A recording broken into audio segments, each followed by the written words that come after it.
अस्सलाम वालेकुम वरहमतुल्लाहि वबरकातुहू। आज मैं आप लोगों के लिए फ़ोर्स एंड मोशन पे इंतहाई एक अहम टॉपिक लेकर आया हूँ। पूरे फ़ोर्स एंड मोशन का जो चैप्टर है सिर्फ़ और सिर्फ इन बातों पे, फ़ोर्स एंड मोशन जितने भी हैं, अगर आप ये कंसेप्ट क्लियर कर लेंगे अपने, तो फ़ोर्स एंड मोशन की जो आपके दिमाग में एक समस्या है तो ये क्लियर हो जाती है इससे, ठीक है।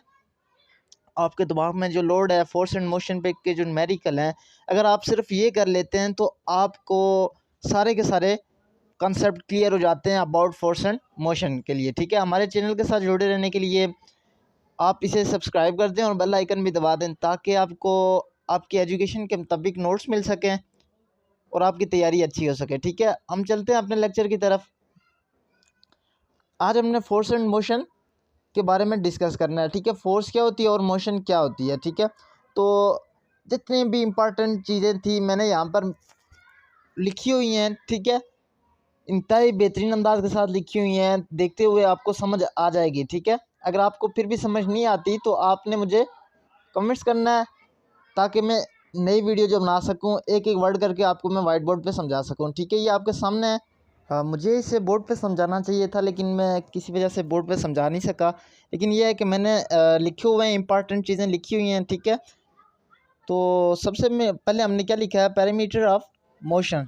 पैरामीटर ऑफ मोशन के ये जो होते हैं ये मैंने लिखे हैं। उसके बाद डिस्टेंस के बारे में लिखा है, ठीक है। इसको इंतहाई बेहतरीन अंदाज के साथ मैंने लिखा है। उसके बाद अब क्या आ जाती है, equation of motion. Equation of motion आपको हर हालत में आनी चाहिए, ठीक है। S equal to 1/2 a t square, s directly proportion t square equal to a, ठीक है। ये आपको अच्छे से पता होना चाहिए। इक्वेशन ऑफ मोशन तीनों आपको आनी चाहिए, ठीक है। मैं बोर्ड होता तो बोर्ड पे बहुत अच्छे से आप लोगों को समझाता, लेकिन फ़िलहाल के लिए आप यहाँ से देख लें। इस कॉपी से देखकर आपको देखते ही समझ आ जाएगी, क्योंकि मैंने हर चीज़ को अच्छे से नोट करके लिखा है।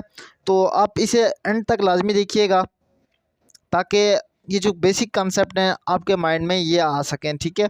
तो मैंने बीच में एग्जांपल्स भी किए हैं ताकि आपको समझ आ जाए। तो the radius of a circle is increase by 20%। तो ये देखिए, ये वाली एग्जांपल आपके सामने है। आप नीचे देखिएगा हमने कैसे एरिया फाइंड किया हुआ है, तो उसी तरीके के मुताबिक आपने भी एरिया फाइंड करना है। इक्वेशन ऑफ मोशन जो है उन्हें मैं अपनी नेक्स्ट वीडियो पे इंशाल्लाह अपलोड कर दूंगा, और वो मैं वाइट बोर्ड पे समझाकर अच्छे से कंसेप्ट क्लियर करूँगा। लेकिन फ़िल वक्त के लिए आप कॉपी से देख लें, अगर आपको समझ आती ठीक नहीं, अगर समझ नहीं भी आई तो इंशाल्लाह मैं बहुत जल्द आपको बोर्ड पे करवाऊँगा। और ये इंतहाई इम्पॉर्टेंट चैप्टर है।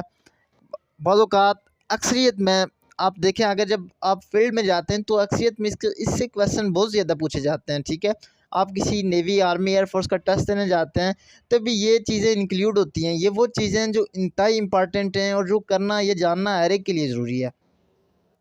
तो आपके सिलेबस के पॉइंट ऑफ व्यू से भी ये इंतहाई इम्पॉर्टेंट चैप्टर है, तो इसे ज़रूर दे के जाइएगा। इसमें इक्वेशन ऑफ मोशन आ जाती हैं, मोशन आ जाते हैं, एक्सेलरेशन आ जाती है, वेलोसिटी आ जाती है, ठीक है। तो इन सब के जो बेसिक कंसेप्ट हैं वो आपको मालूम होने चाहिए, और इंतहाई अच्छे तरीके के साथ मालूम होने चाहिए, ठीक है।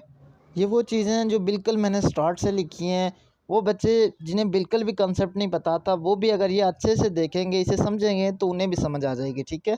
अगर आपको इस तरह समझ नहीं आई कॉपी पे लिखे हुए, तो प्लीज़ मुझे कमेंट्स कर देना, ताकि मैं आपको वाइट बोर्ड पे समझा सकूँ, ठीक है। तो अभी आप देख सकते हैं डिस्प्लेसमेंट टाइम ग्राफ मैंने ड्रा किया हुआ है। ये बड़ा इंपॉर्टेंट है, ये आता रहता है, ठीक है। उसके बाद एक्सेलरेशन टाइम ग्राफ, स्लोप किसे कहते हैं, टाइप ऑफ स्लोप, ये सब कुछ मैंने इसमें अच्छे से लिखा हुआ है, आपके सामने है। इंक्रीजिंग स्लोप कैसे मालूम करते हैं, ठीक है। इन्फिनिटी स्लोप कैसे मालूम करते हैं, ये सब कुछ आप देखेंगे इसे तो समझ आ जाएगा। इसमें कोई चीज़ मुश्किल नहीं है, ठीक है। मैंने हर पॉइंट इस तरह लिखा है कि आप देख के इसे समझ सकें, ठीक है। तो लाजमी देखिएगा, और वीडियो को एंड तक देखने के बाद अगर आपको अच्छी लगे तो इसे लाइक कर देना। और जिसको जो भी नोट्स चाहिए, जितने भी नोट्स चाहिए, वो मुझे कमेंट्स में टेक्स्ट करके बता दीजिएगा। मैं इंशाल्लाह उसके लिए नोट्स बनाकर उसे भेज दूँगा, ठीक है। उसके अलावा नेवी, पाकिस्तान एयरफोर्स टेस्ट के लिए जुड़े रहने के लिए, उन टेस्ट की तैयारी के लिए जुड़े रहने के लिए हमारे चैनल को सब्सक्राइब कर दें और बेल आइकन भी दबा दें, ठीक है, ताकि आने वाली जितनी भी न्यू वीडियोज़ हैं उनका नोटिफिकेशन आपको मिलता रहे। आप दुआओं में याद रखिएगा। लास्ट में मैं फिर कहूँगा कि ये बहुत इंपॉर्टेंट नोट्स हैं, इन्हें ज़रूर तैयार करके जाइएगा, इन्हें ज़रूर तैयार करके जाइएगा। अगर ये आपको तैयार होंगे तो फिर आपको न्यूमेरिकल सॉल्व करने से भी कोई नहीं रोक सकता। अगर आप ये तैयार कर देते हैं तो फिर न्यूमेरिकल निकालने की आपको ज़रूरत नहीं है, न्यूमेरिकल खुद ब खुद आपके क्लियर हो जाते हैं।